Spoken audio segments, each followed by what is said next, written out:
Hi, and welcome to Chapter 4. In Chapter 4, we're going to be doing a lot of work with images. So, graphic design, how do you use CSS to make your pictures look nice? Let's get started. The first thing we're going to talk about is figure boxes. So, when we take an image, we like to put a caption on that image. It's pretty common to have a caption. So, we can build what is called a figure box. It's a figure. And then inside the figure, you usually have your content, which will be your images, and then you can have a caption, which we call a fig caption.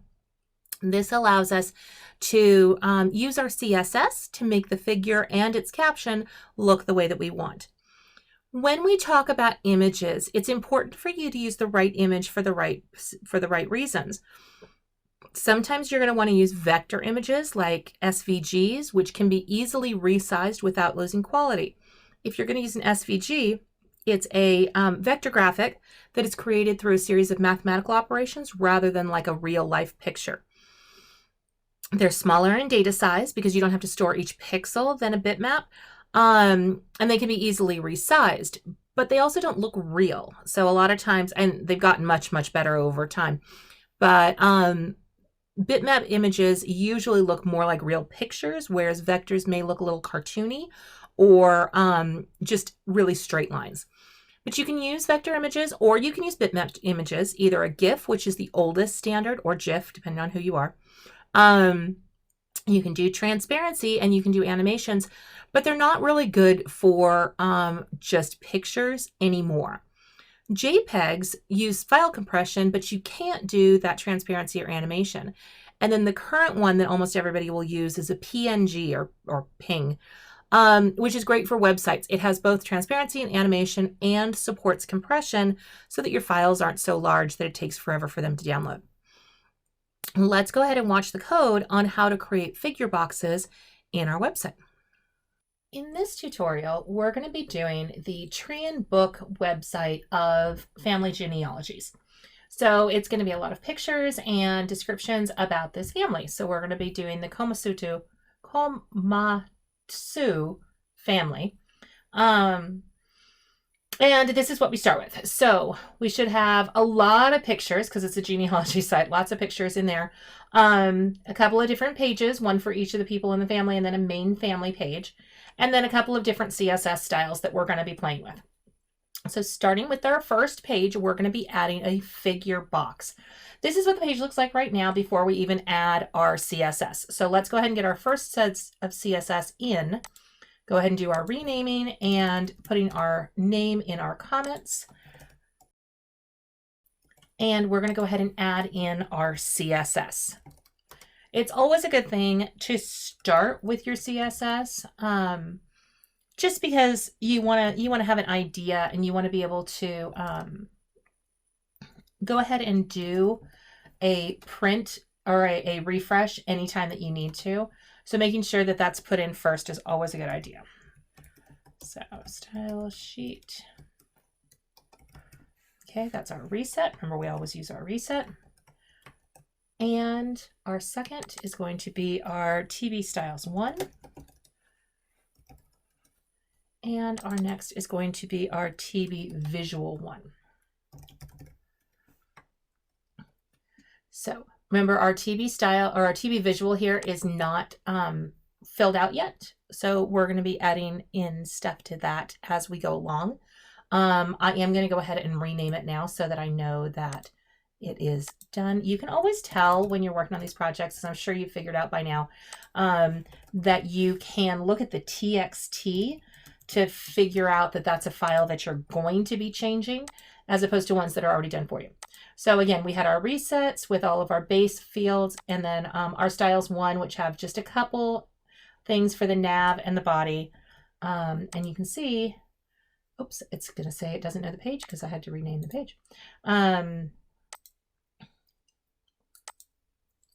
Oh, link instead of list. Sorry. That was why it was uncomfortable with me and didn't know what to type. Much better. So as you can see, we already have our header image. We have our menu across the top. We've got our footer at the bottom, and then we've got our content in the middle.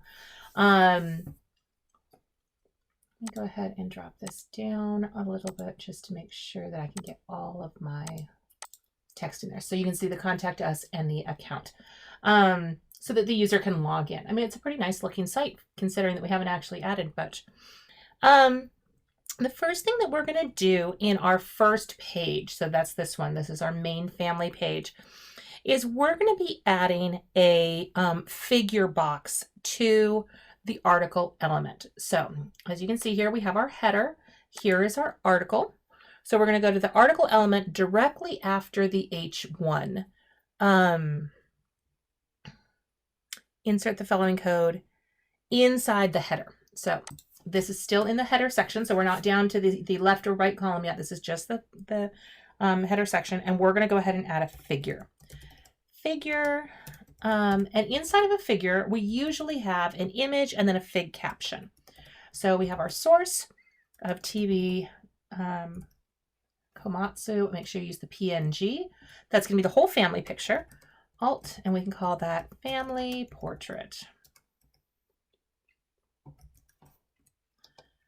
And then after our image, we're going to use that fig caption to be able to give a caption to the image that says that it's from left to right.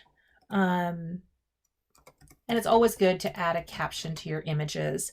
So, Iko Mika Hiro Shi Genta and Suzuko. So this is the family. And we've done a little fig caption on that one. As you can see, we have, here's the matriarch and the patriarch, so the two grandparents, and then the dad and the mom, and then the little boy. So we have 5 people in this family, and we've got our nice little caption hanging out at the bottom here. By adding a figure box like that, it makes it really nice to be able to keep track of your caption and your image. Now we're going to go play in the Visual 1 style to be able to format this so that the formatting of the box is going to look the way that we want. So first we're going to look at figures, and we are going to set our margins for the figure to be 20 pixels auto and then 0 pixels to be able to set that piece of information there for our margins, and then our width is going to be 80%. The 20 is the top, the 0 is the bottom, and the auto is the left and the right. Remember, when we do a left and right margin, it will center it. So now we've done that for our margins. And if you ever want to check, remember, you can always do your F12 and click on the image, and you can get, if we scroll down here to our margins,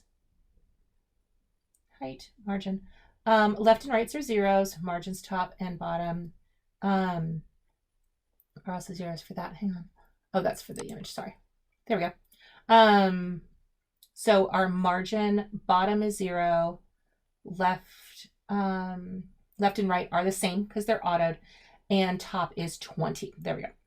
So those were the ones that we entered in, 20 for the top, 0 for the bottom, and then left and right are as much as it needs to be centered within its parent. Remember where its parent is, so we have to center it in its parent.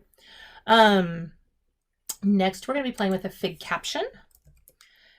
No, I'm sorry. Next, we're going to do the figure and then the image inside the figure. We're going to do a display block, and his width is going to be 100%.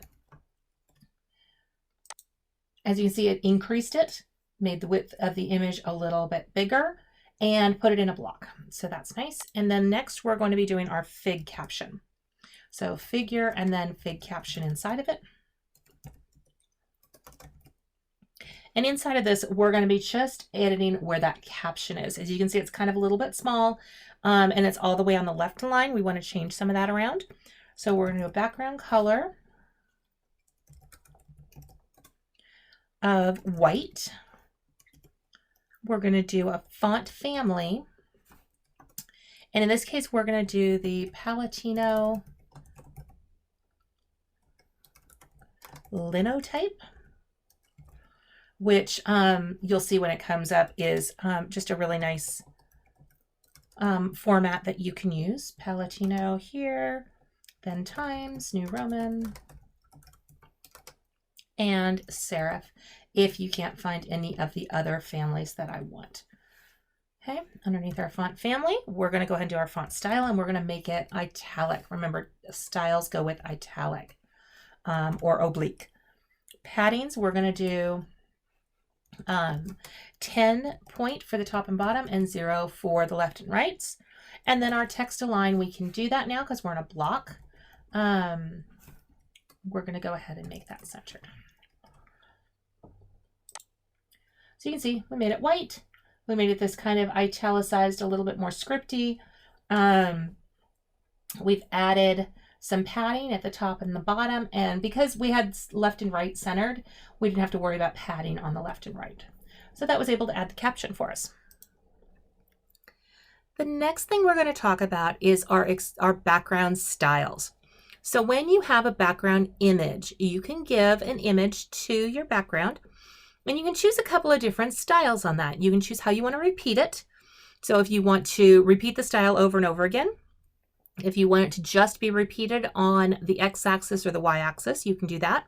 You can say, I don't want to repeat it at all, no repeat. You can also say that it is tiled and resized to fit in the container a whole number of times because you don't want anything cut off. You can also say that you want to have a space between any repeating. So a couple of different options that you have as far as how you want to repeat your image. With an attachment, you can choose if you want to scroll the attachment or if you want it to just stay in a fixed location. How does it change as you move through the site as you scroll down? And then again, you can choose your background position. If you want a background image to be in the top right or the lower left or in specific positions of your parent element, you can choose that position. Let's look at a little bit more about background styles. A couple of other things you can do with your background styles is you can clip your background by choosing, again, that content or border box or padding box to be able to define your spacing either as a content box, as we talked before, just the element, or a border box, which includes any margins or padding. We can also do our background size, saying how big we want it to be. And in our background size, we have the option. We can use auto or our default, in which the image is scaled to the specified dimensions directly. We can also ask it to cover, where the image is resized to fill the background, but some of it is going to be cropped off if it doesn't fit perfectly. The other side to cover is contain, which is where it's also resized to fit within the element, but if it had to choose between one side or the other, it will not crop anything off. So it will make the whole picture and then leave blank space or uncovered space with the other side. So you might end up with some white space or some blank space at the bottom if the width is too large. So this is cover versus contain. We're going to actually be doing cover in our assignment, where we want to fill the whole space, even if it means cropping off some of our image. The last part about backgrounds that we're going to talk about is when we want to do our background in one line. So we could separate all of these attributes of the background into individual items: the color, the URL, the position, the size, the repeat, the attachment, the origin, and the clip. Or we can have them all in one line. Sometimes it's nice to have them all in one line just because it makes it a little cleaner. You do not have to use all of the attributes in the list as long as you do the position and the size with a slash between them, if you're going to do it that way. Just to make sure that the parser can figure out what to do. But as you can see in the examples down here, we actually have just a top left with a no repeat. We're missing the size attribute and the attachment, the origin, and clip. None of those are included in here. Again, you can also have multiple background images, as you'll see in the example that we're going to show you, where you can have more than one background image for a specific area. The next thing that we're going to do to this image is we're going to be adding a background image, and we're going to be adding it under our HTML styles. So we want to give a background image to the entire HTML page. So we're going to start with our HTML, and we're going to give him a background image image of our URL TB back one. Now, it's kind of hard to see because of the sizing of the screen, but if I make it a little bit bigger, you can see it's this kind of family type thing where a lot of different older pictures, just kind of making it look a little interesting in the background. But because our body is here, that keeps that separate. So it's just that extra little background in the back to make you have a body image or an image behind this image here. Now we're going to be adding the background image to the actual page article, which is going to go where this gray is right here. In this case, we are going to come down to our article styles because that's where it's going to be going. It's inside of our article. And we're going to say article. Because we only have one, we don't need to define it as article with a specific name or a specific class. We only have the one article in this case, so it's okay. And we're going to say background. In this case, we're going to be filling out a couple of different things all at once. We're going to be adding the URL that we're going to be using, which is the TB back to. We're going to be entering in placing the image in the lower right-hand corner of the article. This is going to be the patriarch is going to be in the bottom corner of the image. So we're going to put him in the bottom and on the right-hand side. Slash, and we're going to be setting the width of the image to 15% of the article width.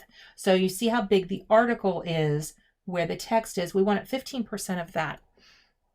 We're going to tell it we don't want it to repeat because we only want his picture in there for one time. And we want it to be a content box as opposed to a border box. All of those kind of things are going to describe where we're going to put this picture. And as you can see, we just took his picture here and put it in the bottom right-hand corner. 15% of the article, so the whole size here, it's 15% of that. It's only one of them, it doesn't repeat. And its sizing at 15% is just the content. It isn't going to take into account any margins or any padding. So after we have added that, we're going to add a few more because we can. So we have one picture just for the patriarch there. Let's go ahead and add the matriarch's picture. So in this case, we are going to come up here to the URL, and instead of a semicolon here, we're going to put a comma because we're going to be adding a second URL. In this case, I'm actually going to copy and paste just because I want to make sure I get everything in and kind of line them up nicely. So in this case, it's going to be back 3 PNG because that's the grandma. And she is going to be on the bottom left.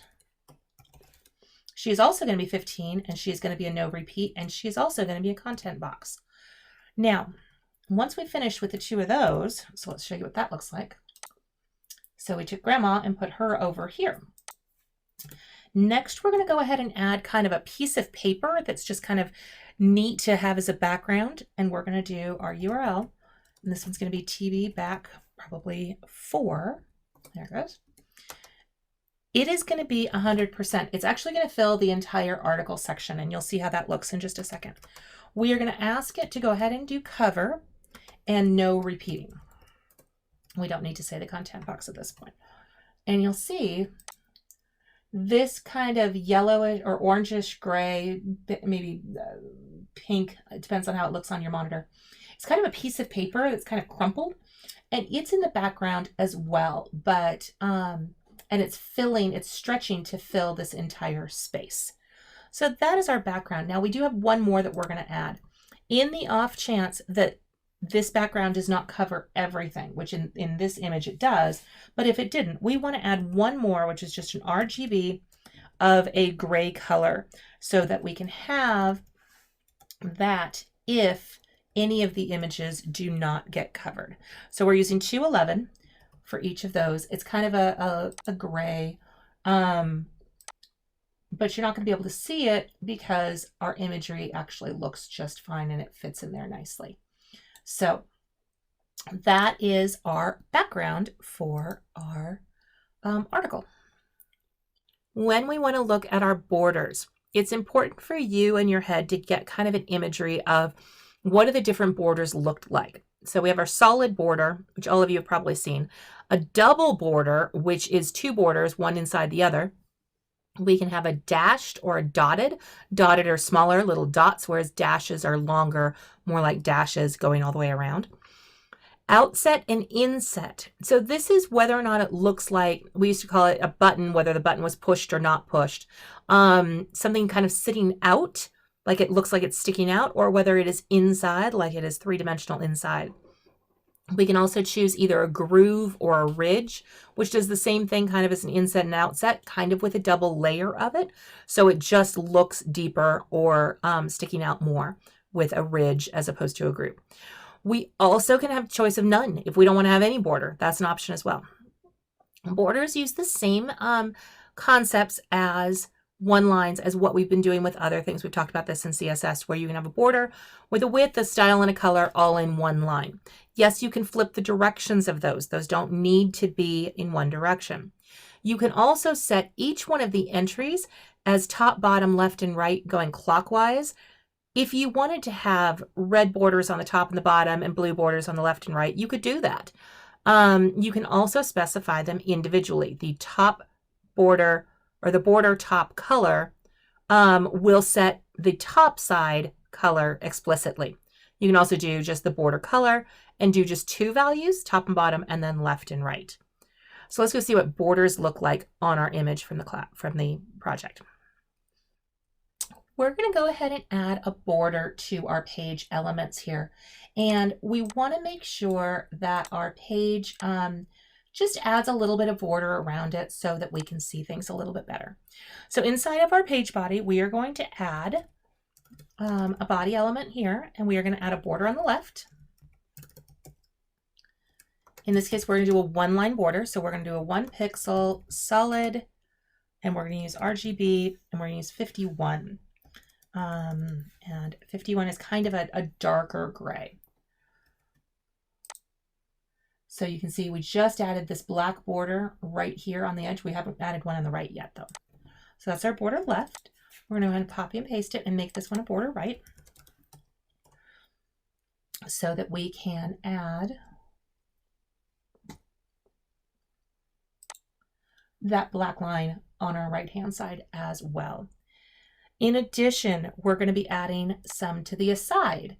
So in our case of this page, we can go find out where the aside is, and you can see it's going to be the link here of all of these family links. That's going to be the aside section. So we're going to be editing that one here and setting its border. So we're going to do an aside, and we're going to do a border. We're going to do a 4px double, and then an RGB of 45, 93, and 62. It's going to be a little green, but it's still going to be kind of dark. And we made it double. You see how we got the double lines in there to make it a double? And that just looks a little nice to kind of separate out that section from the rest of our text. The next project we're going to do is on rounding our corners.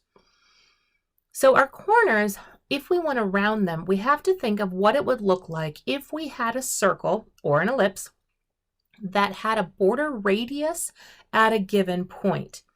Assuming a border radius in a circle, there's only one radius. In an ellipse, you would give two pieces of information, the horizontal and vertical. But you can see in the examples that are given here, if we wanted to round our corner at 20 pixels, that's going to be kind of a small little rounding. Whereas if we wanted to use 140 pixels, it's going to make the rounding much larger. So you can choose to set a single value for each of the top left, top right, going clockwise all the way around, if you wanted them to all be different numbers. Or you can choose to have them all be the same number, which is a little bit more common. Just try to think of the shape that you're looking at, and then imagine that circle coming out and being able to build that radius. Let's go look at how that looks in our project. So we're going to do a border, and we're going to call it a radius. Now remember, a border radius, you tell it where you think the radius should be on each of the four corners. In this case, we're going to make a 30 pixel radius. So in this corner, imagine a circle that goes around, that looks like a radius that goes all the way around this. Pull it in 30 and make that the center, and that's going to tell you where that circle is going to be. And you can see where a circle would be. It's only a quarter of the circle, but you can see where that circle would be 30 pixels in from the corner where it was originally. The final section in this session is going to be on a border image. In this case, we have a square border image that you can see on the screen. And in what we have done is we have said, okay, I want my snips or my slices to be at 20 pixels. So if I put 20 pixels from the top and 20 pixels from the bottom, 20 from the left and the right, you can see how it has cut this frame into a total of 8 pieces. Each of those individual pieces can repeat as necessary to fit whatever size you are giving it. So you have the option to repeat or tile those individual slices. You can keep the 4 corners as your 4 corners. Those will still be 20 by 20 squares, but your top and your sides and your bottom will be stretched so that they can fill in the space necessary to be able to surround whatever shape you have. So you don't have to have your border image at the same exact size as the image that you're doing a border around. You just have to know how you can slice it. So our options for the slicing is we can choose to stretch it. We can stretch those 4, top, bottom, left, and right. We can repeat them, which is tiling them to finish each side. We can round them where they're tiled to fill each side, but if they don't fill the side with an integer number, then they are rescaled until they do. So we keep scaling them up or down, and then we repeat those. And then spacing, where the slices are tiled to fill each side, but if they don't fill it with an integer number of tiles, extra space is distributed around the tiles. So that adds a little space in between anything that would have been repeated. So what I would recommend is when you get to this section, go ahead and do the repeating that we're doing in the project, but change it from stretch to repeat to round to space and see how the image changes. Let's go look at it in the project. Now, our picture of the family, as pretty as they are, we're going to add a little bit more detail to this by adding an image border. So the border image around this picture. So we are going to come back to the style rule for the figure box. Remember that was up here. And we had our width and our margin. We're going to go ahead and add a couple of border details here. So we're going to add a border style, and we're going to set it to solid. We're going to set our border width to 25 pixels. And we're going to be setting our border image.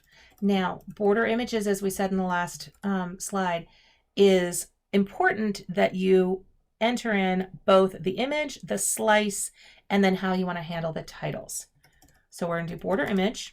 We are going to do our URL as the actual border, and this is going to be TB border.